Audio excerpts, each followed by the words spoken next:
A glistening thread woven into the illustrious fabric of our cultural heritage is yoga.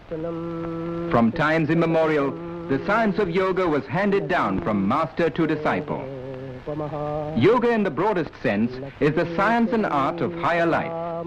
It is the disciplining of all our powers, physical, mental, moral and spiritual, with a view to a richer and fuller life.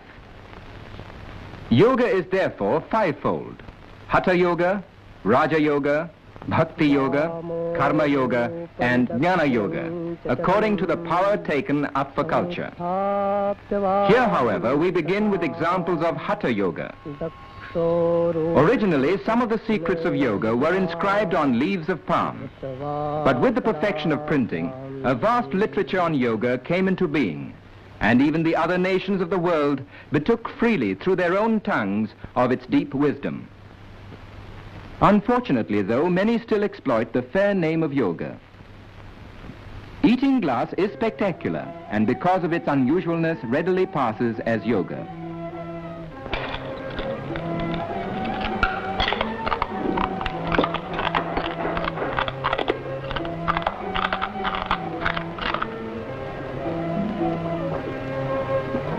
Any audience will watch such a feat in wide-eyed wonder, and more so when the performer follows it with undiluted nitric acid. But these exploits aren't yoga. Here's a Swami who is always ready to serve suffering humanity. The secret lies in the talisman. Such earnest meditation means time, and time means money in any language, more so in this Swami's.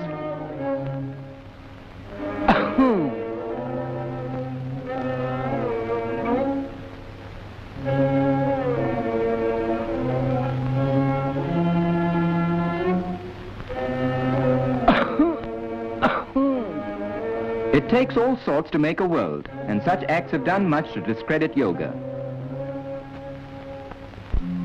But the genuine followers of yoga are above such petty concepts, for there is no base materialism in yoga. It involves purification, concentration, control, dedication or sublimation of the respective power. The ultimate aim of yoga is to achieve purity and freedom of the spirit. Yoga, then, is the science of living a pure and healthy life, physically, mentally, and spiritually. To help achieve this end, a set of physical exercises called asanas has been evolved, which can be followed by anyone of any age, race, or creed. Yogic exercises can be practiced daily by every member of the family, for they serve as the foundation for good health. Practice the exercises in a clean and airy place.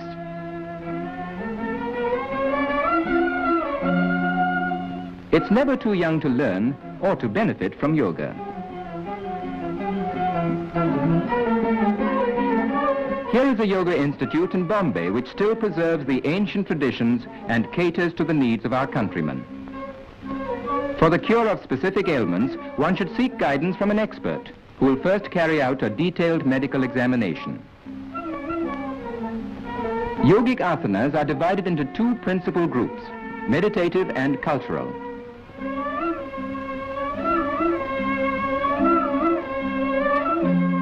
This asana, Dhanurvakrasana, or the bow curve pose, helps to keep interior and posterior muscles supple. The average man uses only 1/3 of his lung capacity. The expert measures the patient's lung power with a pneumatometer, after which he will be given the proper asanas to develop the use of his lungs and diaphragm. Without the guiding hand of an expert, a knowledge of yogic exercises can be obtained from a book. But such reading should not be taken too literally, for such knowledge may boomerang. Our friend here seems to be sticking pretty close to the printed page. No apparatus or implements of any sort are required to perform asanas.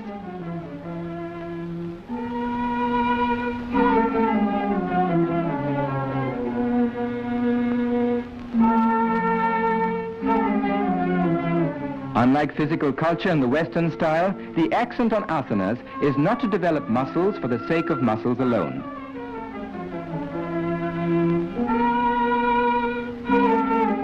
The aim of yogic asanas is not bodily strength, but the development of the internal organs without any strain whatsoever. The yoga mudra, through compression, stimulates the abdominal organs. And through maximum stretch of the spine, it adjusts the vertebrae and increases spinal circulation.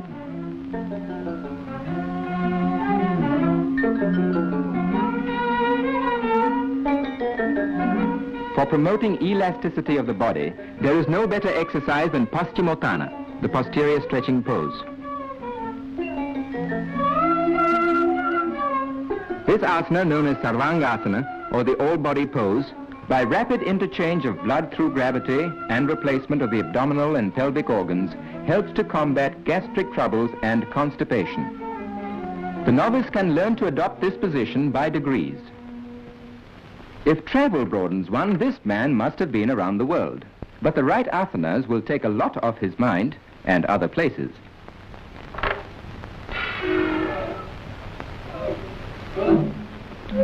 Even though of ancient origin, the daily practice of yogic exercises will benefit all who live in the modern world, no matter what profession we follow.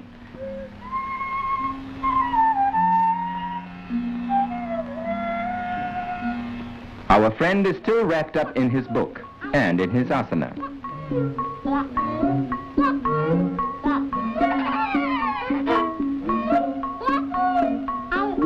What he needs is a helping hand. Good, he has one to spare.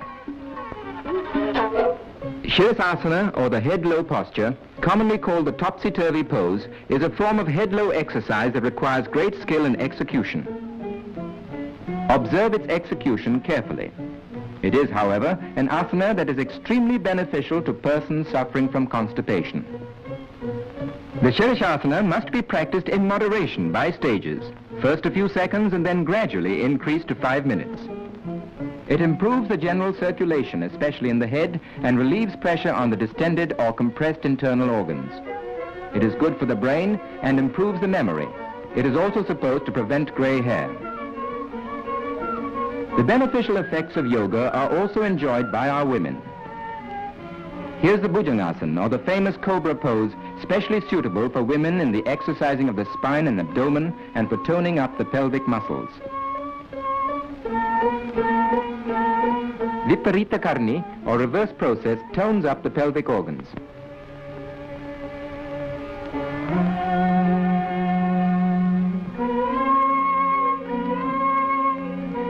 This exercise of Ardha Matsyendrasana is used as a lever for the lateral twists of the spine. It stimulates brain activity. Such is the success of yoga in the West that a famous ballet school in Europe has adopted many of the asanas as a part of its curriculum.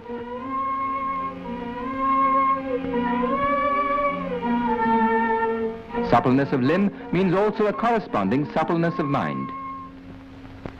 Well, this is what comes of sticking too closely to the printed page. In other words, he's stuck. Ladies and gentlemen, the solution to this crossword, sorry, cross-leg, will appear in tomorrow's paper. The Shakti Chalana Mudra, or activating process, is excellent as an internal abdominal massage.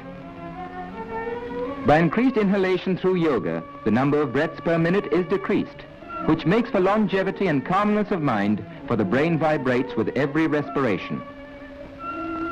This is Bhastrika, or bellows breathing, which, by rapidly increasing the supply of oxygen, stimulates the respiratory tract and keeps it perfectly healthy.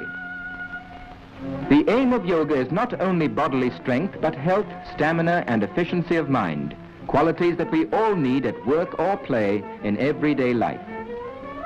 Students of yoga attain these qualities no matter how old they are or what they do.